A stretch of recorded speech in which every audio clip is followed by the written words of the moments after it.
Mga kapinundong baryo, narito na ang pangatlong tagpo ng ating kwento.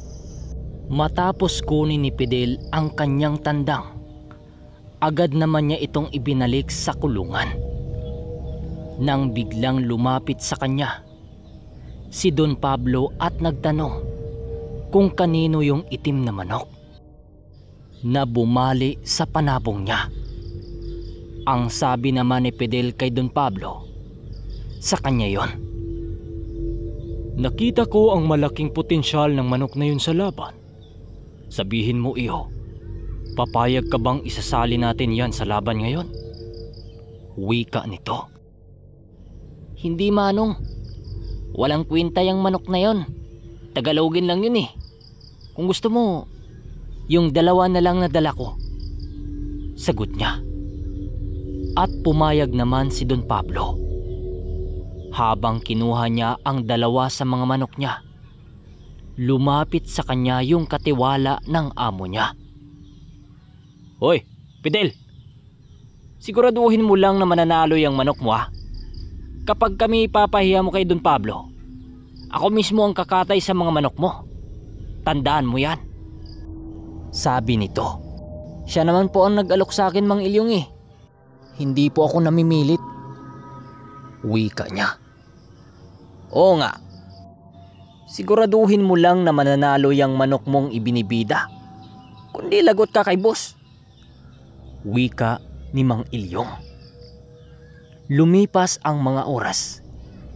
Inihanda na nga ang dalawa sa mga manok niya. Ang itim na manok naman, hawak-hawak pa rin niya.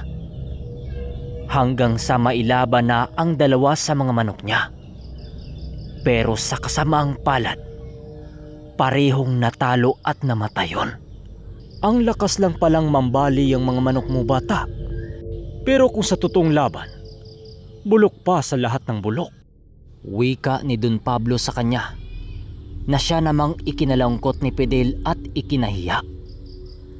Maya-maya din ay lumapit din sa kanya ang katiwala ng amo niya. O ano? Ang galing talaga ng ginawa mo. Alam mo namang bugbog sarado yung mga manok mo eh. Pumayag kang ilaban yan. Saan ba galing yung mga manok mo? Di ba dito rin kay boss? Ipinahiya mo kami kay Don Pablo. Ha? Wika nito sabay kaltok sa kanya. Umalis ka nga rito. Wala kang silbi. Nang marinig ni Fidel ang sinabi nito, dahan-dahan naman siyang tumalikod at naglakad papalayo ng sabungan. Dahil sa hiya niyang nadarama para sa mga kasama niya, hindi niya napansin ang daang tinatahak niya. At habang patuloy siya sa paglalakad, sa hindi inaasahang pagkakataon, nakasalubong niya ang matandang si Jem. At nang mga oras na yon, may dala din itong itim na tandang. Manong! Manong! Antayin mo ko! Wika niya papalapit dito. Pero nang makalapit siya dito, nagulat siya kasi puno na naman ng pasay yung mukha nito. Manong! Anong nangyari sa'yo? Alalang wika niya sa matanda. Kinuyog ako. Binugbog ako ng mga kalalakihan sa sabungan. Wika nito. Balik tayo sa bahay, Manong. Sumama ka sa akin. Wika niya. Pero sumagot lang ito ng, Wag! Wag mo kong dalhin doon. Baka makita muli ako ng mga taong naghahanap sa akin. Kaya napag-isipan ni Fidel na dalhin na lang ito sa iniwang kubo ni Mang Kulas. Pagdating niya doon, agad niyang inihiga ang matanda at nagpalinga-linga siya sa paligid upang humanap ng makakain sa paliging yun. Nang makakita siya ng ligaw na gabing tumutubo, agad naman siyang kumuha ng talbos doon. Niluluto niya ito sa pamamagitan ng sinabawan para naman kahit papano meron siyang pamaris sa kanin. Nang maluto na ang kanyang niluluto, agad naman siyang naghain para makakain na silang dalawa. Nang matapos nilang kumain, tinanong niya ang matanda ukol sa nangyari dito. Manong, sino na naman ang humahabol sa inyo? Tanong niya. At agad namang nagkwento ang matanda. At ayon dito, habang nasa sabungan siya, alam niyang walang nakakilala sa kanya sa lugar. At 2 bisis nanalo yung dala niyang itim na dala niyang manok. Matapos daw niyang lumaban habang naglalakad, bigla na lang daw umanong may humawak sa kanyang damit at pilit kinuha ang kanyang dalang panabong ng 3 lalaki. At ang 2 niyang manok na panalo, hindi naman siya pumayag na makuha ng ganon-ganon na lang ang alaga niya, kaya minabuti niyang lumaban. Napatumba niya ang 3 sa mga kalalakihan at nabawi niya ang kanyang alaga. Pero yung mga pihak, hindi na niya nakuha. Yun nga lang, may dumating pa na 4 na kalalakihan, kaya kumaripas na siya ng takbo. Matapos magkwento ng matanda, napaisip naman itong si Fidel kung bakit palaging may humahabol dito. Manong, bakit nga ba palagi kayong hinahabol ng mga tao? Ano po ba kayo? At ano ang kailangan nila sa inyo? Tanong niya. Nang biglang may ipinakita sa kanya ang matanda na isang kakaibang bagay. Isa itong uri ng batong nagliliwanag na nakasilid sa isang maliit na garapon. Kulay asul ang batong yon na naglalabas ng napakatingkad na liwanag. Ano po yan, Manong? Tanong niya kay Manong Jim.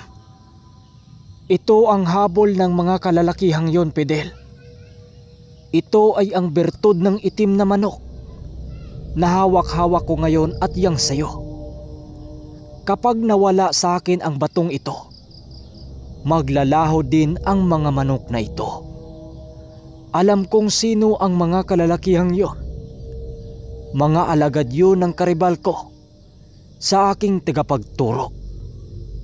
Bukod dito, marami pa akong mga gamit na tangan-tangan.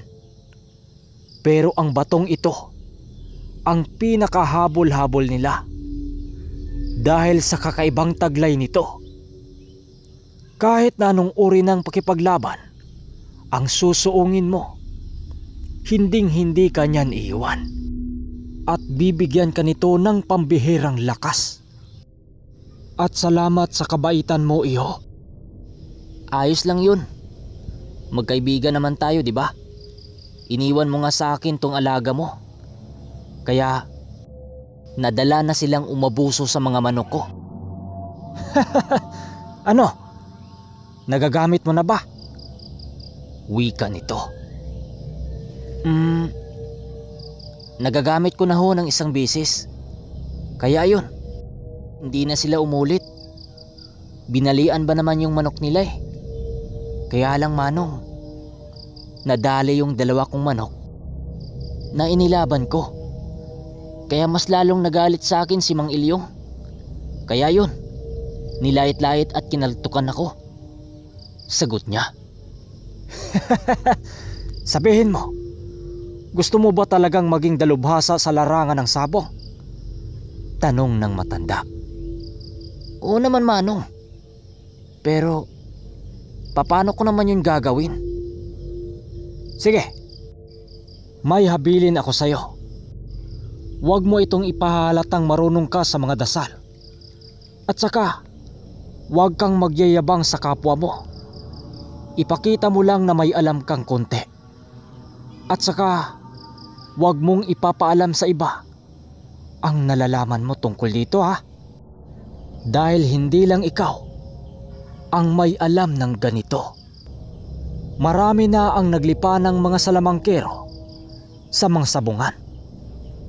Wika nito. Lumipas ang gabing yon. Napakarami nilang pinag-usapan at pinaplano. At nang kinabukasan mismo, itinuro ng matanda ang mga dapat gawin kapag lalaban ka ng sapong. Ang unang itinuro sa kanya ay ang kilatisin ang bawat kaliskis ng tandang. Ayon sa matanda, ang bawat kaliskis ng isang manok ay merong kahulugan sa takbo ng laban nito. Itinuro din sa kanya ang pangalan ng bawat kulay ng balahibo ng manok para alam niya kung sakaling paano ito kontrahin.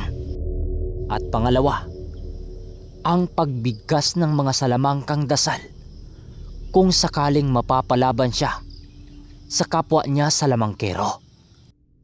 At dapat din ay busog at nasa tamang kondisyon ang manok kung ito'y pakakapitan ng mga salamangka. Sa ilang linggo ang dumaan, buwan, halos ganun palagi ang pinagtutuunan ni Fidel. Hanggang sa ang kanyang pisikal na katawan at isipan na naman ang binatak ng matanda. Kapag mahina kasi ang katawan ng isang taong nag-aaral ng mga lihim na dasal, maaring maapektuhan ito at pwedeng ikabaliw ng isang tao. Sinanay din siya ng mga pisikalang laban para kung sakaling darating ang panahon na makatagpo nila ang grupong naghabol sa birtud, alam na niya ang kanyang gagawin para ipagtanggol ang kanyang sarili. Gabi-gabi siyang sinanay ng matanda at nagtatrabaho pa rin siya sa kanyang amo sa umaga. At dumating na nga ang isang araw na masubukan ni Fidel ang kanyang natutunan sa matanda. Habang abala siyang tumulong sa manuka ng amo niya, narinig niya sa mga kasamahan niya ang tungkol sa pagdayo ng mga bigating sabungero galing sa kabilang bayan. Ang nais nitong farm na iduelo o subukan ay ang manuka ng amo niya. Sa lugar kasi nila noon, uso sa kanila ang pagbangga-bangga ng mga lahi ng manok. Ang layunin ng duelong yon ay ang pagbukod-bukod sa natatanging lahi ng mga manok na nagpapanalo sa malaking pasabong. Siyempre nag-aabang din ang mga namimili sa kung anong mga lahi ng manok ang madalas na nagpapanalo.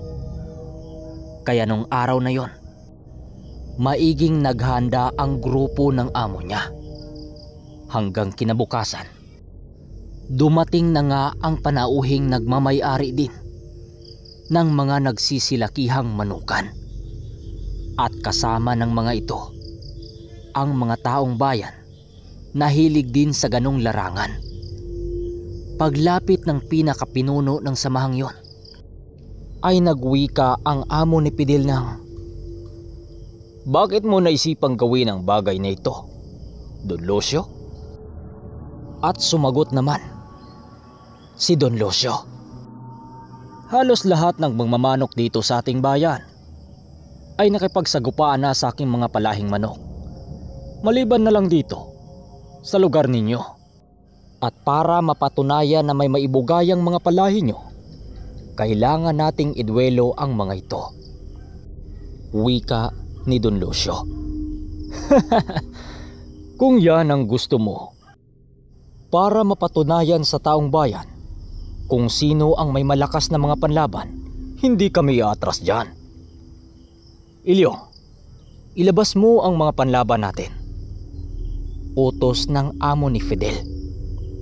Kaya dali-daling inilabas ng mga ito ang mga panlabang manok na puti ang mga paa. Habang nakatingin itong si Fidel, napansin niya ang kakaibang aura ng mga dayo na animoy sa bawat paglakad ng mga ito. May animoy maitim na usok ang sumusunod sa mga ito. Dahil sa itinuro sa kanya ng matanda, nagawa niyang masilayan ang mga ganitong bagay. Alam niyang may mali sa mga dayong yon. Agad ngang kinabitan ng sabay-sabay ng tari ang 2 manok para eduelo. Sabay yung binitawan sa 2 manok na dayo sa magkaibang direksyon. Dahil sa kilala ang amo niya na may pinakamahusay na lahi ng mga manok sa lugar nila, hindi yun umatras sa hamon ng taga-kabilang bayan. Okay mga karmitaan nyo, sa pagpapatuloy ng kwento ay ang magaganap na labanan ng 2 panig. So, mag-like kayo at huwag kalimutang mag-subscribe. Yun lang. Maraming salamat.